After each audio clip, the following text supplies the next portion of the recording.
Hi, everyone. Welcome to Pop Goes the Stack, the podcast where shiny new tech meets the messy reality of production. I am Lori MacVittie, port translator, port tour guide, and full-time chaos wrangler. And yes, I am alone. I have been left unsupervised. So buckle up.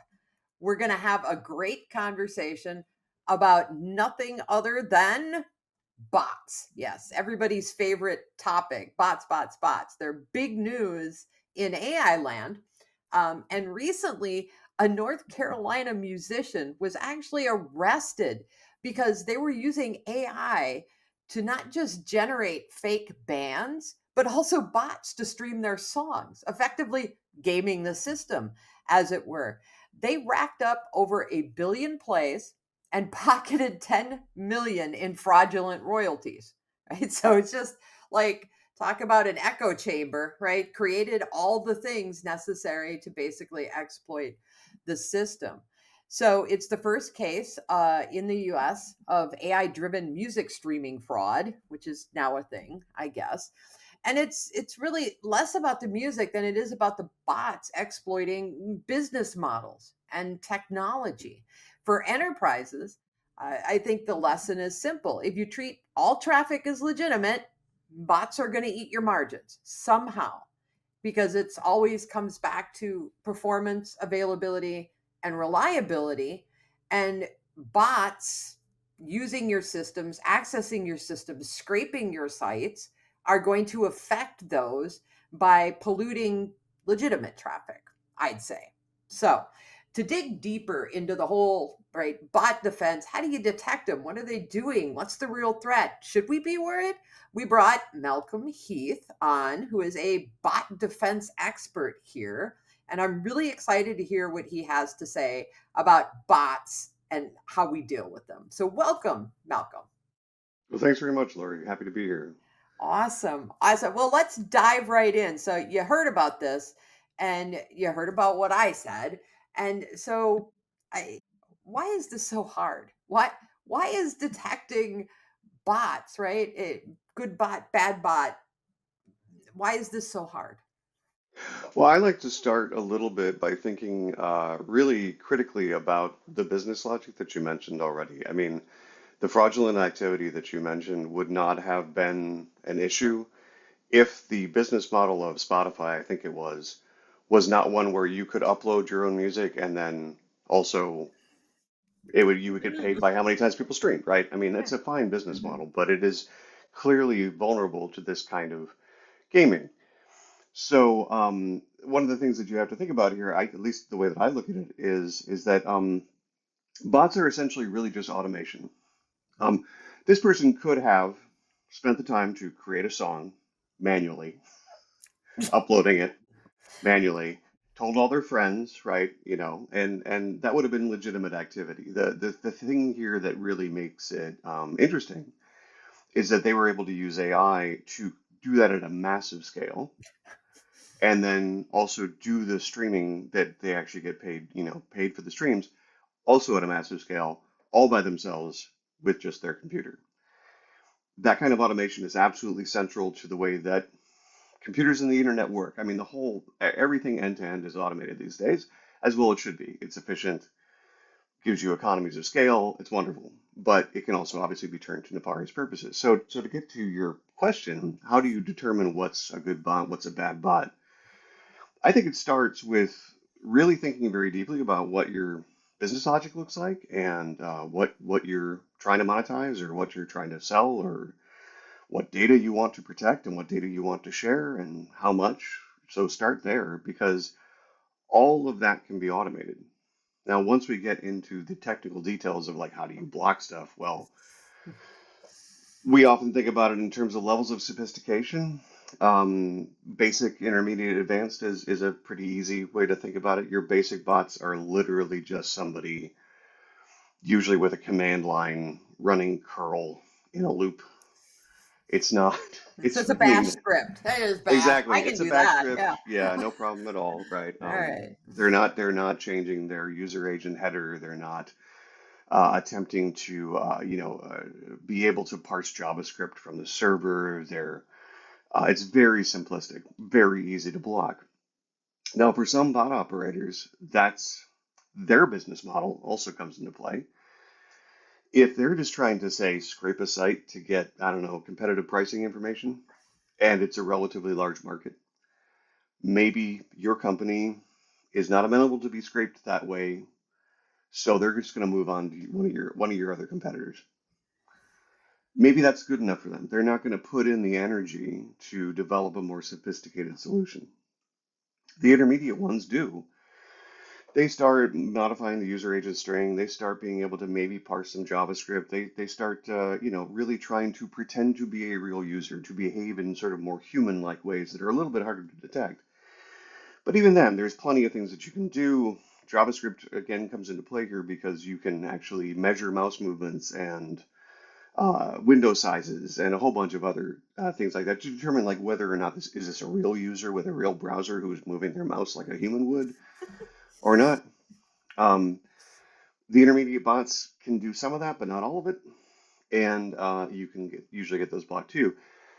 Again, you're raising the costs for the operator at this point, and at some point it's going to be cost effective or not for them to continue. If they're really dedicated and for some reason they really, really need to get to your stuff, um, there's a third tier too. I mean, there are libraries that will move your mouse around in a non-random but more mapped to human typed movement that was done via machine learning, right? So we're escalating, and escalating, right? And at this point, it actually does start to become pretty difficult to detect them. But at some point, the goal of the bot defense, I think, is to try to either make it so expensive for them to continue their activity or make it force them into a position where they have to behave just like a normal user that removes the efficiency, it removes the reason why you want to use automation in the first place. So if I can identify you, even if you're an advanced bot, and I can figure out, I don't even actually need to figure out if you're advanced or not, but basically I can say traffic coming from your IP is going too fast. Humans don't go that fast, right? Or humans don't navigate our web page this way. And I can start forcing you into a position where you have to behave like a human. Well, maybe this means that the use of automation here is not going to be effective for anybody, right? So those are kind of like the two end states that maybe you want to achieve. I'm going to take just a breath here. Uh, I've been talking a lot. If you want to respond at all, but I have a bunch more to say about AI and all kinds of stuff. Well, that is why we brought you on, because you could literally talk for hours, uh, you know, given enough Sadly. coffee, yes, on it. No, not sadly. That's, we wanted to explore this stuff and really understand it, right? And I always love the reference to the dragon security strategy, right? Is make it too expensive so that they go bother someone else. It's, Yeah.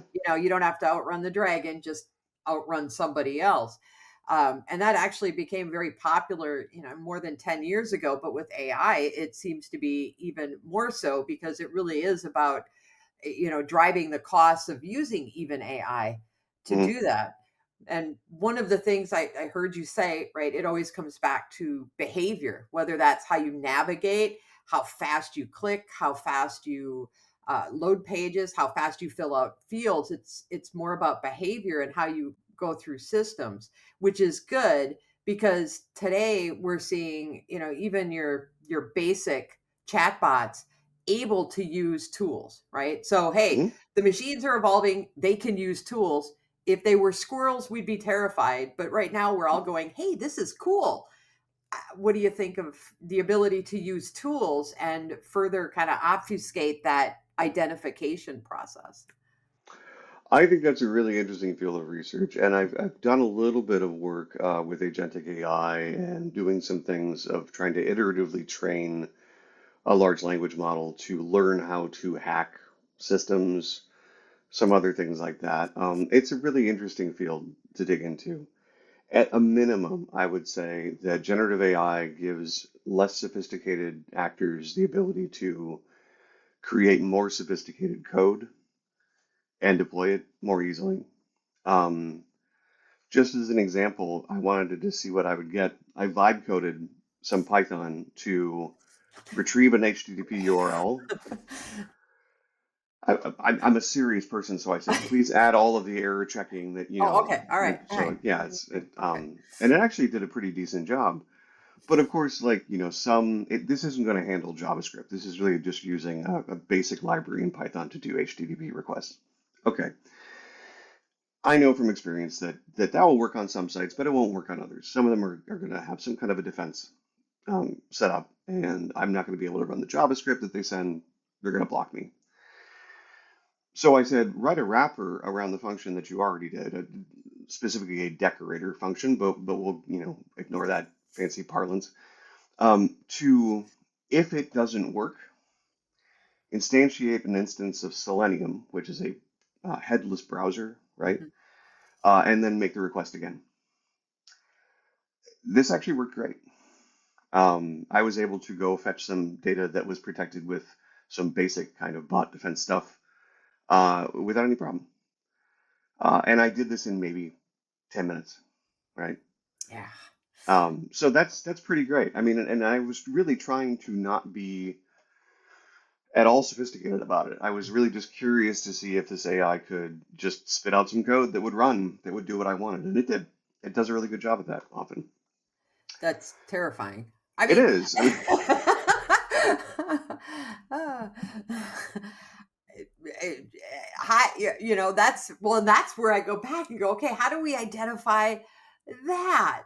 I mean, that's a lot of the discussions around agentic and agents specifically, which is just advanced automation and then orchestration, right, mhm. of different processes, right, gets into this. I need to use tools. I need to make calls in new and different ways. And one of the scariest things to me, both from a traffic management and a security, right, perspective, is that these traffic patterns are going to change dramatically. We can't count on, well, this goes north south, these are east west, here's where we put, right? It could be going kitty corner, cattywampus, whatever, colloquialism you want to use for just calls whatever it wants. So, how do we understand, things like behavior in that context? Like, what is the right behavior in a system that could potentially call anything?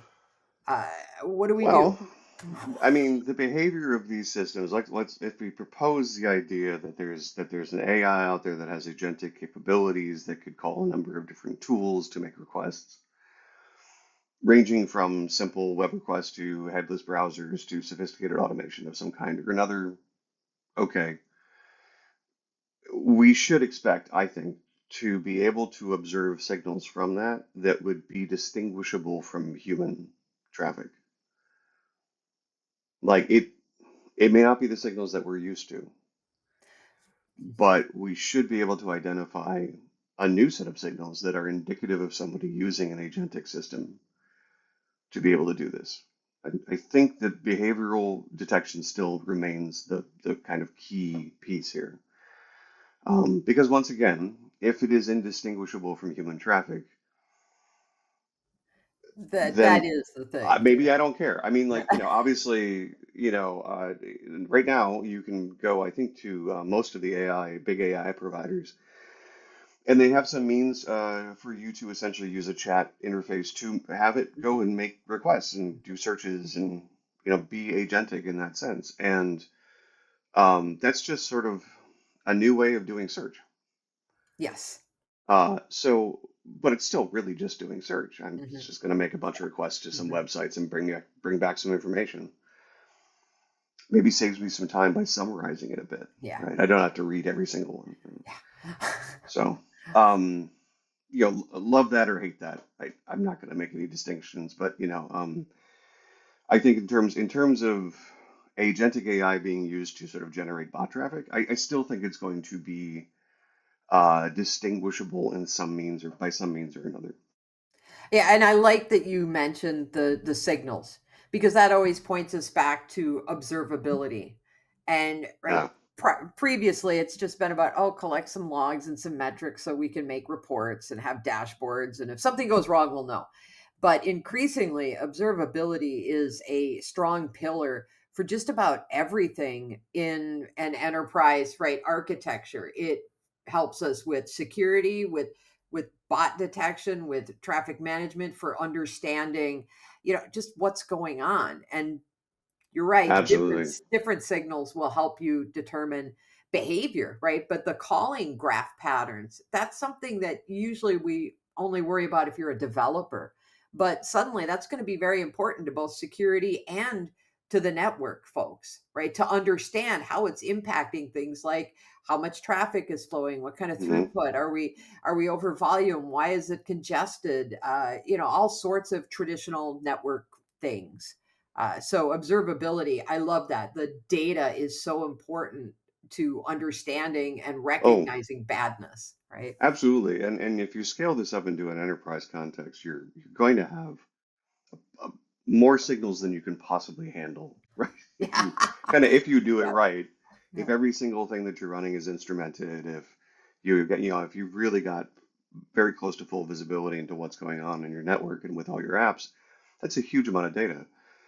So I expect to see a lot of solutions probably coming out in this space that are, if they're not already there, that are trying to use, machine learning models or other things like that to try to filter the wheat from the chaff, right?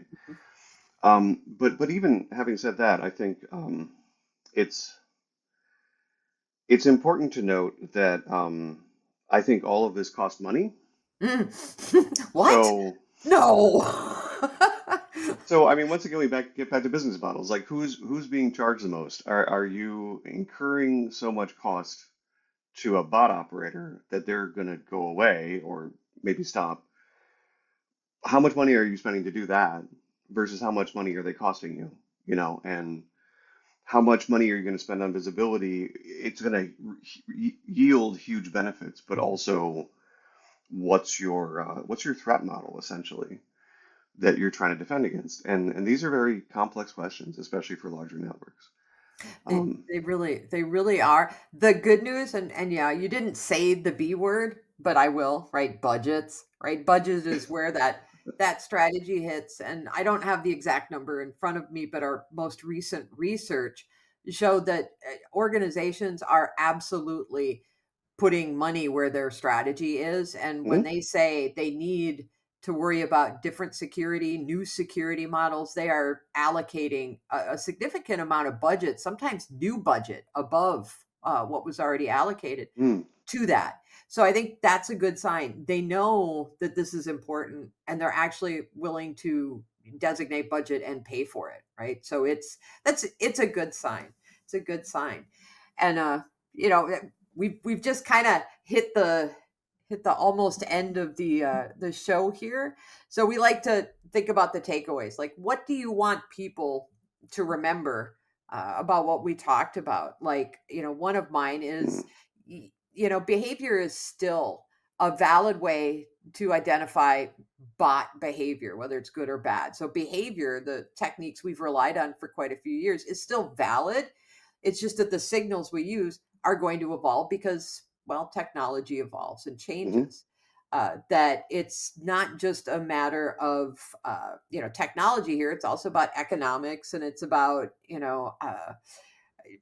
making the bad guys have to work for it instead of just letting things wide open. And then it really is an issue for infrastructure. This affects availability, security, reliability, performance. All of those things can be negatively impacted if you don't have a solid bot defense strategy in place. So that's what I would take away from this.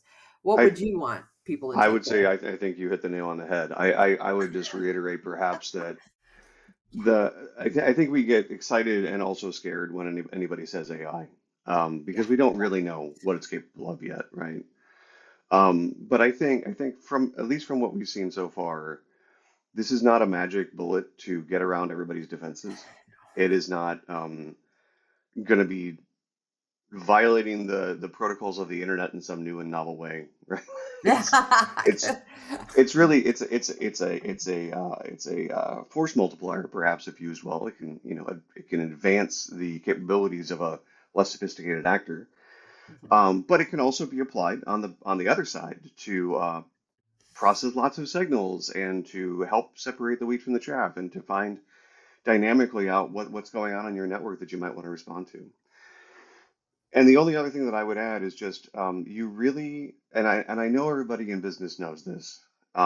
It's more of a blind spot to technologists like me, but you have to look at your business model and your information architecture to know what you should be defending and where you should allocate that budget. People like me tend to just be like, oh, just patch everything. Oh, just put up a bot defense or whatever.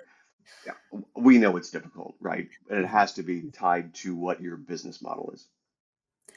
I love that reminder. I think Grace Hopper, in a 1972 lecture, uh, really hammered that point home. Right, all information has value, but some has more value than others, and you need to identify the really valuable information and protect it, and stop worrying about protecting every little I and T when you start these programs. So great Yeah, advice, right? Recognizing what you're defending, why you're defending it, and then doing something about it. AI is going to make it harder, but it's not going to make it impossible. We've overcome every other technology evolution challenge so far. I have confidence we'll be able to do that again. I agree. So awesome. Well, that's a wrap for Pop Goes the Stack. If your system is still passing its health checks, subscribe before the next incident report. I'll bring the sarcasm and you can bring the coffee.